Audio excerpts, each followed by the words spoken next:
ప్రధాని నరేంద్ర మోదీ చొరవతో ప్రస్తుతం 190 దేశాల్లో అంతర్జాతీయ యోగా దినోత్సవం నిర్వహిస్తున్నారని సీఎం చంద్రబాబు నాయుడు తెలిపారు. సాంకేతికతతో పాటు ఆధ్యాత్మికతతో కలిసి వెళ్తేనే భవిష్యత్తు ఉజ్వలంగా ఉంటుందన్నారు. యోగాను ప్రజలకు చేరువ చేయడంలో రామ్దేవ్ బాబా చేసిన సేవలు ప్రశంసనీయమని కొనియాడారు. అంతర్జాతీయ యోగా దినోత్సవం సందర్భంగా ఇందిరాగాంధీ మున్సిపల్ స్టేడియంలో నిర్వహించిన కార్యక్రమంలో ప్రముఖ యోగా గురువు బాబా రామ్దేవ్ సీఎం చంద్రబాబు ప్రత్యేక ఆకర్షణగా నిలిచారు. వేలాది మంది యోగా సాధకులతో కలిసి ముఖ్యమంత్రి యోగాభ్యాసం చేశారు. ఈ సందర్భంగా సీఎం చంద్రబాబు మాట్లాడుతూ యోగా ద్వారా ఆరోగ్యవంతమైన ఆనందమయ ఆంధ్రప్రదేశ్ నిర్మాణమే తమ లక్ష్యమని చెప్పారు. ప్రధాని నరేంద్ర మోదీ చొరవతో ప్రస్తుతం 190 దేశాల్లో అంతర్జాతీయ యోగా దినోత్సవం నిర్వహిస్తున్నారన్నారు. ప్రపంచానికి మార్గనిర్దేశం చేసే శక్తి భారతదేశానిదేనని, శారీరక మానసిక ఆరోగ్యానికి యోగానే ఉత్తమ మార్గమని పేర్కొన్నారు. సాంకేతికతతో పాటు ఆధ్యాత్మికత కలిసి వెళితేనే భవిష్యత్తు ఉజ్వలంగా ఉంటుందని పేర్కొన్న సీఎం యోగా, ఆధ్యాత్మికత వైపు హెల్తీ, వెల్తీ, హ్యాపీ ఆంధ్రప్రదేశ్ సాధ్యమని చెప్పారు. రాష్ట్ర వ్యాప్తంగా 1.33 లక్షల కేంద్రాల్లో 1 కోటి మందికి పైగా యోగా సాధన చేస్తున్నారని వెల్లడించిన సీఎం ఇంటింటికి యోగాను చేరవేయటమే ప్రభుత్వ లక్ష్యమన్నారు. స్వర్ణ గ్రామాలు, వార్డు కార్యాలయాల్లో శాశ్వత యోగా మందిరాలు నిర్మించడంతో పాటు యోగాంధ్ర కోసం ప్రత్యేక పోర్టల్ ఏర్పాటు చేయనున్నట్లు తెలిపారు. జంక్ ఫుడ్ కు దూరంగా ఉండాలని, ప్రకృతి వ్యవసాయం ద్వారా రసాయన రహిత ఆహారాన్ని ప్రోత్సహిస్తున్నామని పేర్కొన్నారు. రాష్ట్రంలో పచ్చదనాన్ని 50% పెంచే లక్ష్యంతో ముందుకు సాగుతున్నామని చెప్పారు.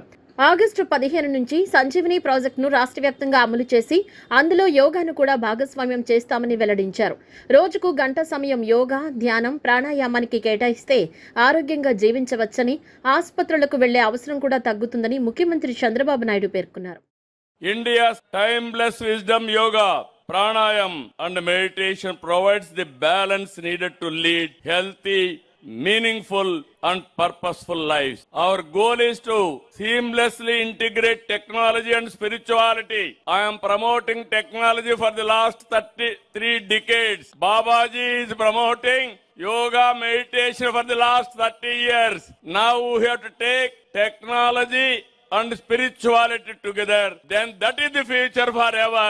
That is the leadership India can provide. We aspire to make Andhra Pradesh not only a technology hub, but also a spiritual and wellness hub, creating healthy, wealthy, happy Andhra Pradesh. For that I am requesting Baba Ramdev ji, you come every 1 month once. Our advisor, if you come, so much of inspiration I have seen. You can transform totally, and at the same time we can provide a proof of concept.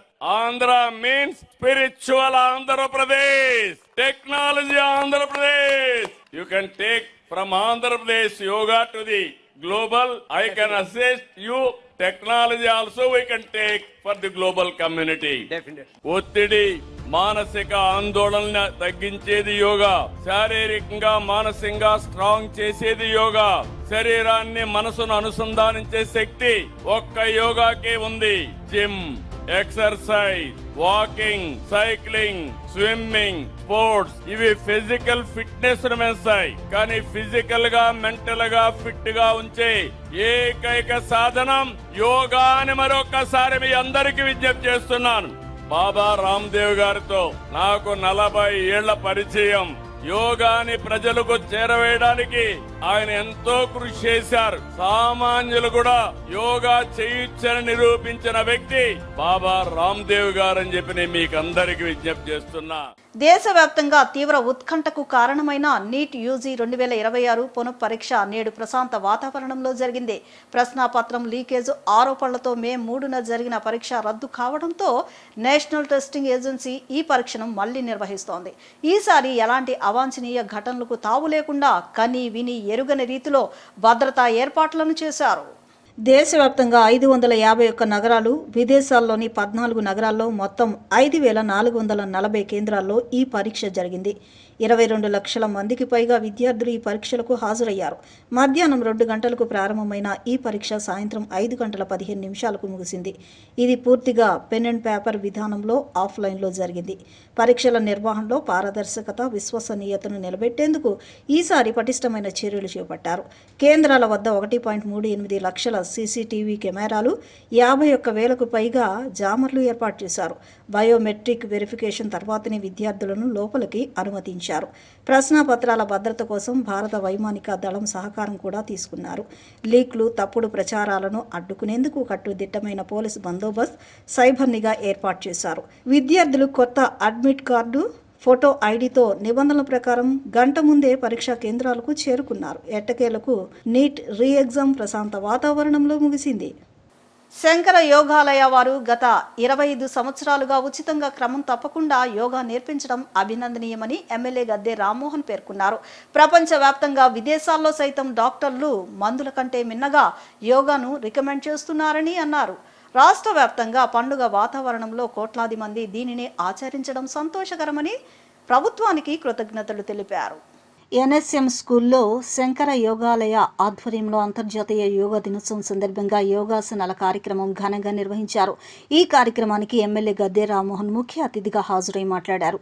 Shankara యోగాలయ వారు గత 25 సంవత్సరాలుగా ఉచితంగా క్రమం తప్పకుండా యోగా నేర్పించడం అభినందనీయమన్నారు. ప్రపంచవ్యాప్తంగా విదేశాల్లో సైతం డాక్టర్లు మందుల కంటే మిన్నగా యోగాను రికమెండ్ చేస్తున్నారని, మన పూర్వీకులు యోగా సాధనతోనే వందలాది సంవత్సరాలు జీవించారని పేర్కొన్నారు.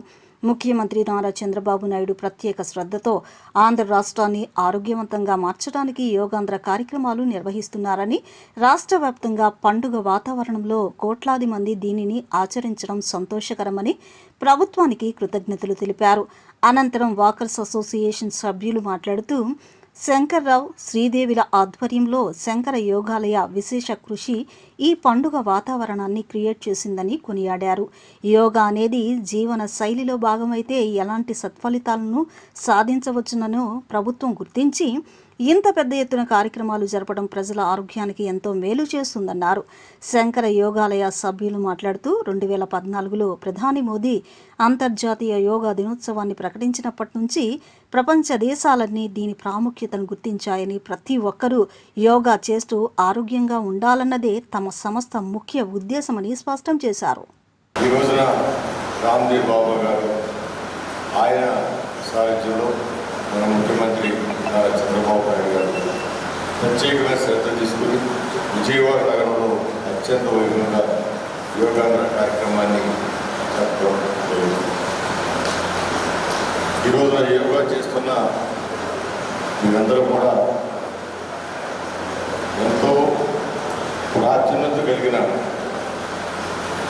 మన పురాతన కాలం నుంచి యోగులు, మునీశ్వరులు ఎవరైతే 200 సంవత్సరాలు బతికారో వారు తయారు చేసిన యోగా ఇది మన భారతదేశం యొక్క ఆస్తి.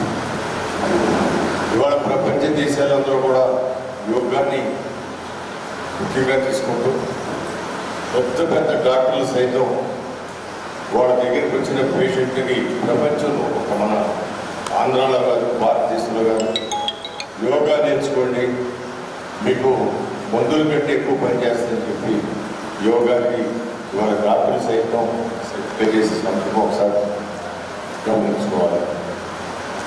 యోగాతో దానికి వయసుతో లేదు. మేము రోజు రన్నింగ్ చేస్తాం, జిమ్ చేస్తాం, మాదని తర్వాత అయిపోయింది.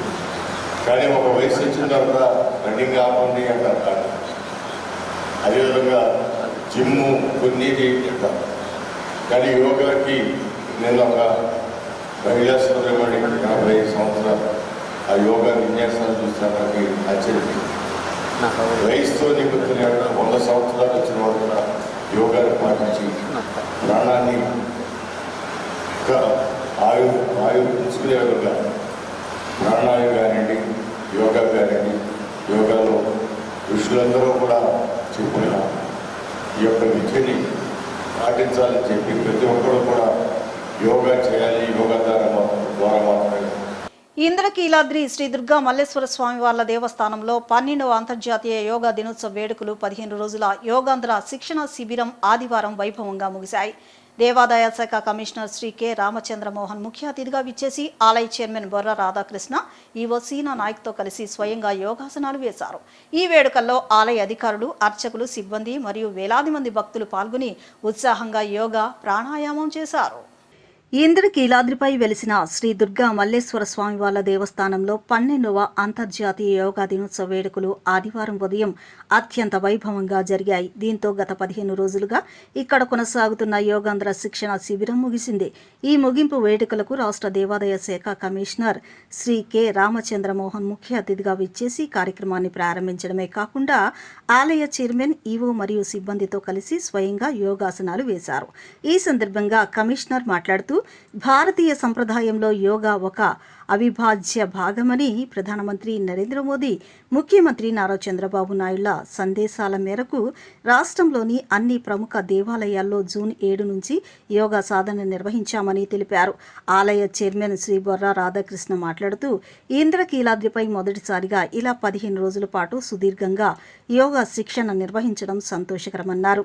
ఆలయ ఈవో శ్రీ వికే సీనా నాయక్ మాట్లాడుతూ ప్రతి ఒక్కరూ నిత్య జీవితంలో యోగాకు సమయం కేటాయించాలని కోరారు. ఈ వేడుకల్లో ఆలయ అధికారులు, అర్చకులు, సిబ్బంది, పాఠశాల విద్యార్థులు మరియు వేలాది మంది భక్తులు పాల్గొని క్రమశిక్షణతో యోగాసనాలు, ప్రాణాయామం చేశారు. వేలాది సంవత్సరాలుగా సనాతన సంస్కృతి పరిరక్షణకు ప్రధాన కేంద్రాలుగా మన దేవాలయాలు వెలసిల్లుతున్నాయి. అదేవిధంగా సనాతన సంస్కృతికి మూల పురుషులైన ఋషులు, యోగులు వారసత్వ సంపదగా మనకు అందించిన ఒక గొప్ప ప్రక్రియ యోగా.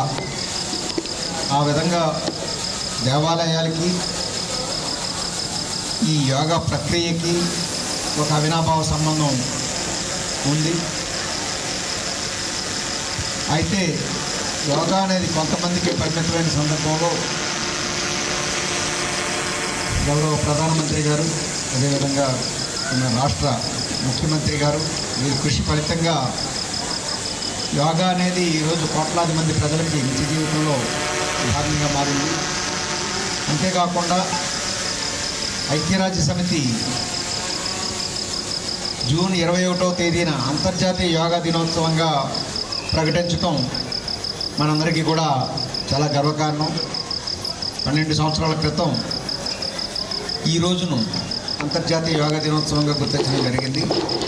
మా రాష్ట్ర దేవాదాయ శాఖ కమిషనర్ గారు వారి ఆదేశానుసారం దాదాపు ఈ నెల 7వ తారీఖు నుంచి కంటిన్యూగా ఒక్కరోజు కూడా ఇక్కడ డిస్టర్బెన్స్ లేకుండా మా ట్రస్ట్ బోర్డు సభ్యులు, చైర్మన్ గారు మరియు ఇక్కడ భక్తులు కానీ లేదా మా స్టాఫ్ కానీ, అర్చకులు కానీ, లేకపోతే మన సెక్రటరీ అందరూ కూడా నిరంతరాయంగా ఈ రోజు వరకు ఈ యొక్క యోగా కార్యక్రమం కొనసాగించడం జరిగింది. ముఖ్యంగా ఈరోజు ముఖ్య అతిథిగా మా కమిషనర్ గారు వచ్చి ఈ యోగా కార్యక్రమంలో పాల్గొనడం, ఇందాక మా పిఆర్ఓ గంగాధర్ గారు చెప్పినట్టు యోగాకు మరియు ఈ యొక్క భక్తికి మొత్తం ముడిపడి ఉంటుంది. కాబట్టి మనిషి జీవితంలో ఖచ్చితంగా ఒక గంట నుంచి 2 గంటల దాకా మన కోసం, మన శరీరం కోసం, మన మనశ్శాంతి కోసం ఈ యొక్క యోగా కార్యక్రమం నిర్వహించుకోవడం మనకు చాలా ప్రశాంతత ఉంటుంది. అనేక ప్రాంతాల్లో, దేవాలయాల్లో ఈ కార్యక్రమం చేయాలి అని, ఇది బాగా పబ్లిసిటీ అవ్వాలి అని చెప్పి మరి వారు ఎండోమెంట్స్ కమిషనర్ గారికి, మంత్రి గారికి కూడా ఆదేశించడం జరిగింది. మరి ఆ ఆదేశానుసారం మేము ఇవాళ 15వ రోజు కంటిన్యూస్గా యోగా గురు రాజేష్ గారి సమక్షంలో, ఆయన నాయకత్వంలో మరి కంటిన్యూగా చేస్తున్నాం. ఈరోజు మరి మనకి రాష్ట్రంలో అందరూ చేయాలి అనేది, అందరూ పిల్లల దగ్గర నుంచి టెంపుల్స్లో కూడా పెట్టారంటే దాని అర్థం మరి ఉద్యోగస్తులు కానీ అందరూ చేయాలి. ఆ చేయటం వల్ల ఏంటంటే చాలా ఆరోగ్యంగా ఉంటారని చెప్పి మీరు 1-2 గంటలు వేరే ఎక్సర్సైజ్ చేసినా కూడా ఇది అరగంట చేస్తే మీకు శారీరకంగా, అది మానసికంగా కూడా చాలా ఫ్రీగా ఉంటుంది.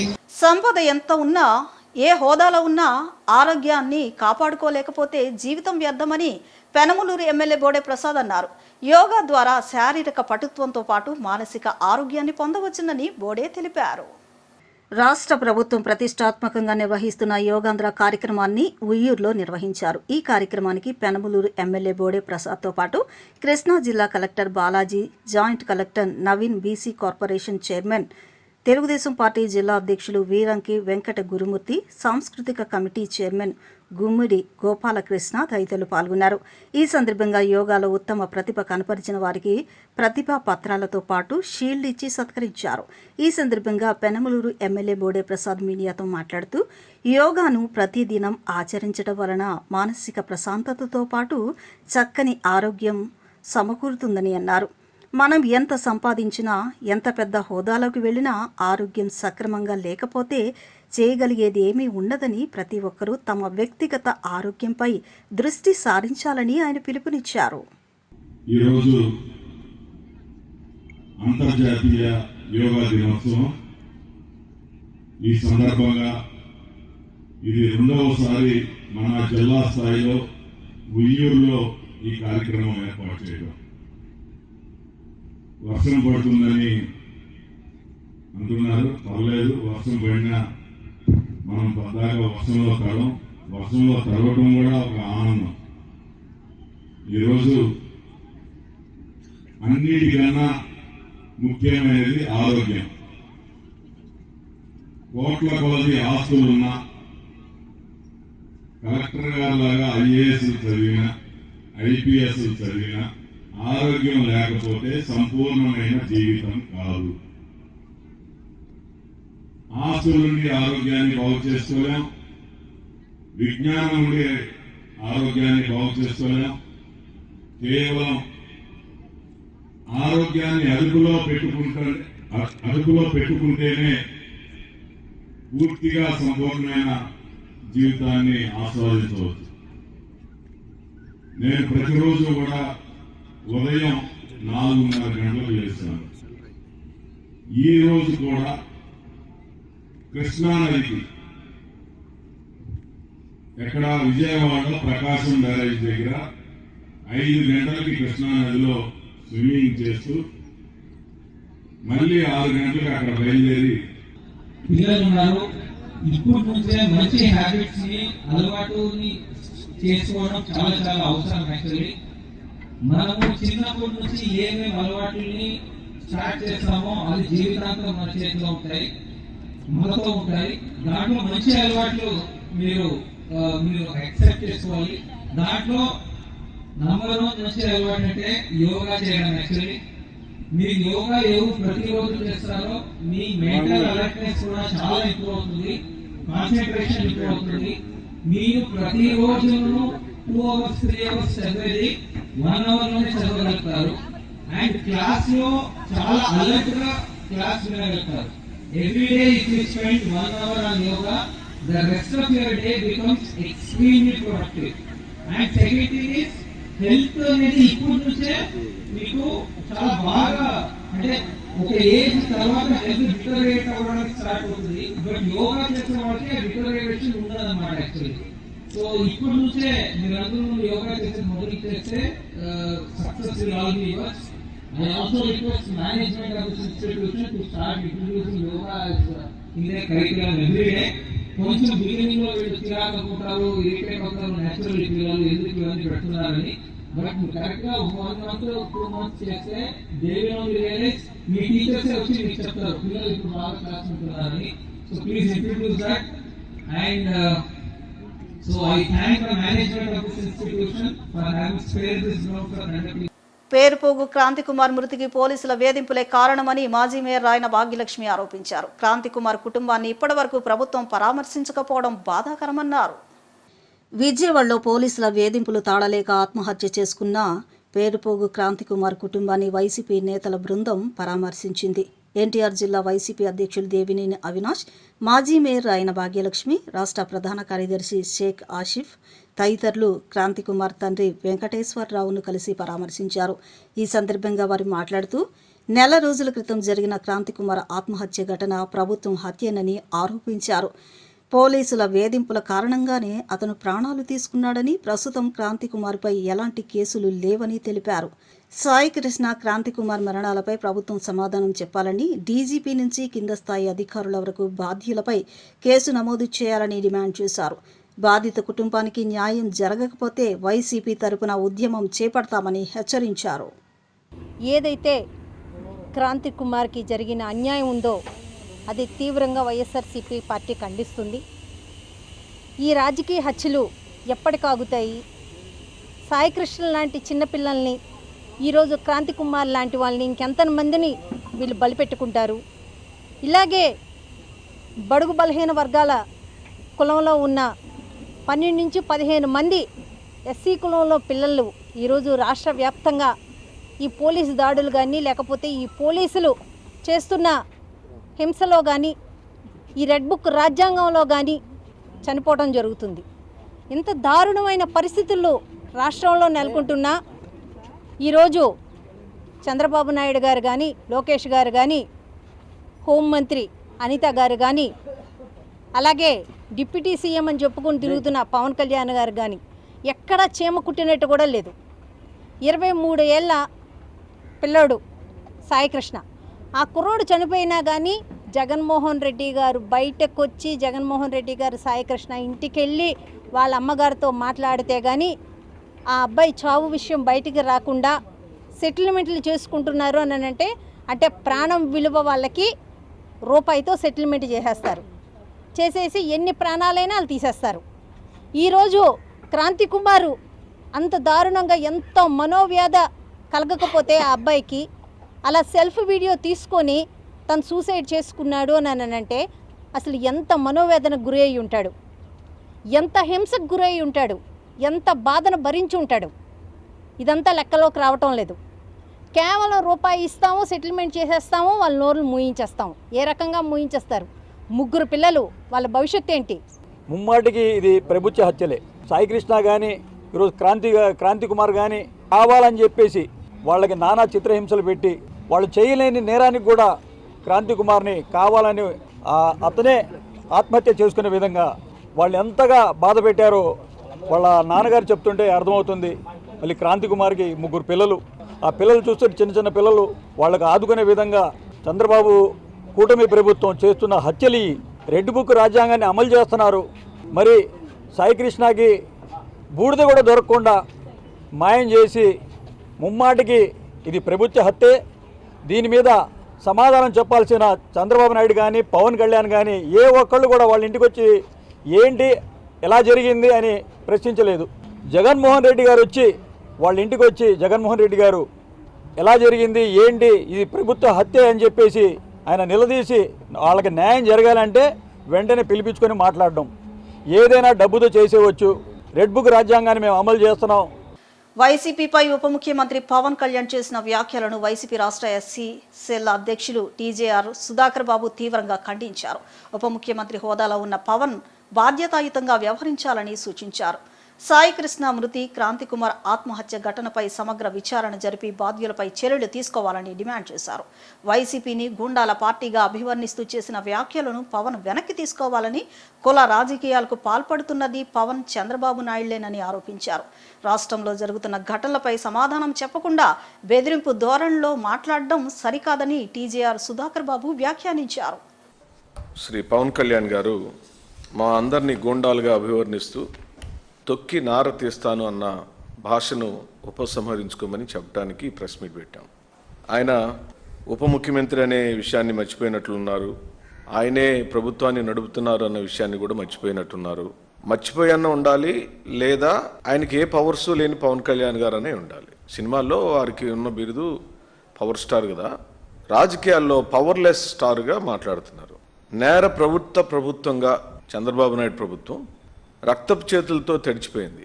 ప్రజాప్రతినిధులే ప్రత్యక్షంగా నేరాలు చేయటం, వాటినేమో చంద్రబాబు నాయుడు గారు పిలిపించుకొని రాజీలు చేయటం. తెల్లారేసరికే చంద్రబాబు నాయుడు గారు కొంచెం తేడా పడ్డాడు, ప్రజల్లో చెడ్డ పేరు వచ్చేసింది అంటంతోనే పవన్ కళ్యాణ్ గారు షర్టు మార్చుకొని ఏదో ఒక మీటింగ్ వంక పెట్టుకొని ఇష్టానుసారంగా మాట్లాడుతున్నారు. ఈ మధ్య చంద్రబాబు నాయుడు వయసు రీత్యానైతేనేమి, జరుగుతున్న పరిణామాల రీత్యానైతేనేమి బీపీ బాగా డౌన్ అవుతుంది.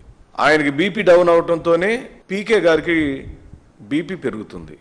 ఇది బాగా గమనిస్తే ఆ రోజు కూడా రాజమండ్రి సెంట్రల్ జైల్లో పడటంతోనే అడ్డదిడ్డంగా వచ్చి నిలబడ్డాడు పవన్ కళ్యాణ్ గారు. నేరం ఏం జరిగింది, చంద్రబాబు నాయుడు గారు నిజంగానే నేరం చేశారా లేదా, రాష్ట్ర ప్రభుత్వం అరెస్ట్ చేసింది, సిఐడి అధికారులు వెళ్ళి అరెస్ట్ చేశారు, అసలు ఆ కేసు పూర్వపరాలు ఏంటి అన్ని కూడా పరిశీలించకుండా వారు సంపూర్ణమైన మద్దతు ప్రకటించారు. అది వ్యక్తిగతమైనటువంటి పార్టీ నిర్ణయం, మాకేం అభ్యంతరం ఉండటానికి వీల్లేదు. ఇక్కడ అభ్యంతరం ఏంటంటే అధికారంలో ఉన్న అధికార పార్టీకి సంబంధించిన ఉప ముఖ్యమంత్రి, ఆయన ఉప ముఖ్యమంత్రి, ఉత్తి ముఖ్యమంత్రి, ఉప ముఖ్యమంత్రి గారి స్థాయిలో వారి వ్యాఖ్యలు లేవు. వైసీపీ గూండాలను తొక్కి నార తీస్తా, దీని అర్థం ఏంటో చెప్పమని అడుగుతున్నాం. ఆంధ్రజ్యోతి దినపత్రిక బ్యానర్ ఐటమ్గా ఈ రోజున వైసీపీ గూండాల తొక్కి నార తీస్తా, తెలుగులో ఆయనకి అవగాహన ఉంటే తొక్కి నార తీస్తా, ఎవరిని తొక్కుతావు? తొక్కి నార తీయటం అంటే ఏంటి? నా చర్మం ఒలుస్తావా? నన్ను ఏం చేస్తావు? ఇప్పుడు చిన్న విరామం తీసుకుందాం.